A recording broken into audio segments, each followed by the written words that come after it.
how are you doing? This is Pastor Cheryl. We are still embarking on, a way to witness to our Muslim neighbors and friends. And so anyway, this is Muslim evangelism, 7 ways to share the gospel. Number 1, you share your testimony. Don't talk about, if you were an alcoholic in the past or doing drugs in the past. Anything that's sinful nature like that might actually really frighten them. And it might offend them. That stuff offends some people. Some people brag about, oh, well, I was an alcoholic when I was young. And, I came to God. And, stuff like that. It really does offend people. It really does. So stay on the straight and narrow and talk about how God directed your path since you were in the womb, since you were a little kid. And tell them how you came to Christ. Then find God at work in their lives. You might want to compliment them on, I see God working in your life because you do these good things. Now, Islam is a works-oriented faith. They work their way to salvation, okay? They work their way. We are given salvation through grace. But they, never miss a prayer. They stick on a strict diet and all that stuff. And we do know that in the scriptures, Christ does mention that, the soul is not defiled by what goes in the mouth, but what comes out of it, and because some people swear like sailors, okay? Point out good points about your Muslim friend, really good points. I've been working with one that is a college student. She's working on towards being a doctor. And we need doctors. And so right away I just said, oh, that's great. Just go to college. And I had suggested we had 2 junior colleges in the area. And one of them, I'm surprised it stays open. I don't think they have anything scholastic over there at all. But the other one, and that's the one that I take classes at. Yes, us old people can take classes. Half price, it's like a big markdown. $10 per credit hour. This is a senior citizen discount. And we could take it through with credit or no credit at all. It just doesn't matter. But point out really good things about your friend. That they're a really good person and they're loving and whatever. Also, pray for your Muslim friend. You might want to take their hand and actually pray for them and talk to God right in front of them and pray for them. They'll be impressed with that. They will like that. You pray for a healing. When people get older, they get sick and they might have something wrong with them, and pray for a healing. Or something of that effect. They will really, really love that. Number 4, talk about Jesus. What Christ's death did on the cross. And what Jesus means in your life. There's many times that Jesus is mentioned in the Quran. And you could discuss this. You could have an open discussion about this. Number 5, share Bible stories. They'll appreciate that. They like Bible stories. I really like Matthew, the book of Matthew, and it's full of parables. I like the parables, okay? And you just share with them the faith of the mustard seed and that sort of thing.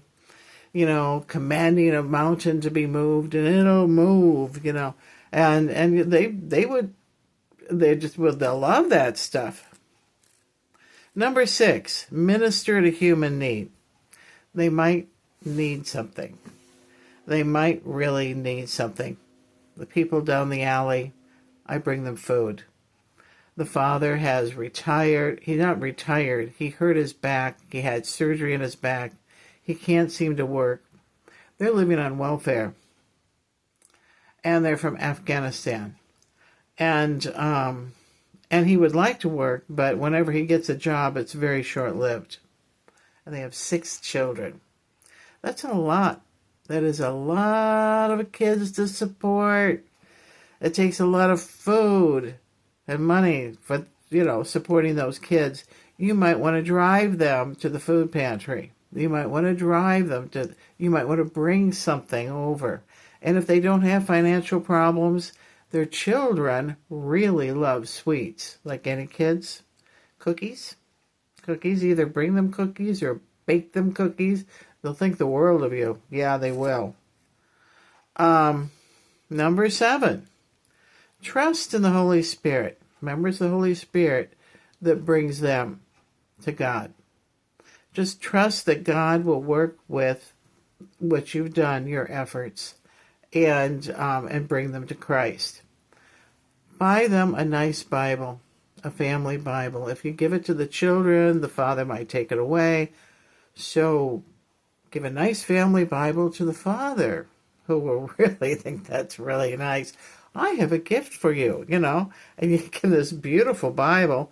And if it has gold around the edge or silver, they might be impressed. And then make sure that the print is big enough for them to see it, and that it is in a modern translation.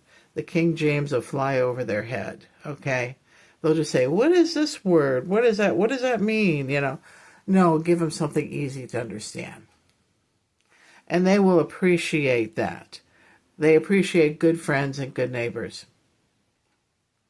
And if you talk about, let's say, prophecy, things that are supposed to come to pass, like World War III, this sort of scare them, like, why did they escape Afghanistan if Russia's going to bomb us, And they just have to point out to, store away dried goods and canned goods, make sure that their windows, when they close them, are sealed tight, and for just in case. We expect major cities to be bombed, especially coastland cities. But for just in case, and we expect a rapture to happen really before the tribulation starts. And when the tribulation starts, I don't know. I think we're in the beginning of it, and the problem is the sun, and we're going through a cycle. You notice the corona holes are getting bigger and bigger. That thing is going to start spitting out a magnetic field at the earth and begin to cause earthquakes, and it has been. Earthquakes, volcanoes, extreme weather, all that stuff mentioned in the Bible. And this has happened before. And they think it's on a 10,000-year cycle, and that this has happened before. I think it's sooner than 10,000. I think it's more like on a 5,000-year cycle. The flood, I think it was, 5,000 years ago? That was caught the sun. It's the sun. Okay. And so, that would be a good discussion with them too. And also, if you notice, people's behavior lately has become very irrational and on edge. And I think it's something going on with the sun. All that gravitational pull. Something is going on. And so just be patient with them. Be patient. And continue to be a really good friend. And you'll win them for Christ because they love you. They love everything about you. And they love having good friends and neighbors. Remember, they're in a foreign land. This is a foreign country to them. The culture and everything is different. It will take them years to assimilate, to get rid of the scarf.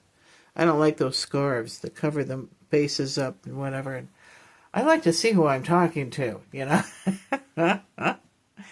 And so pull the thing off the head. And so it'll take them a while to give up their traditional clothing. Where they find it here, I don't know. They must be making them.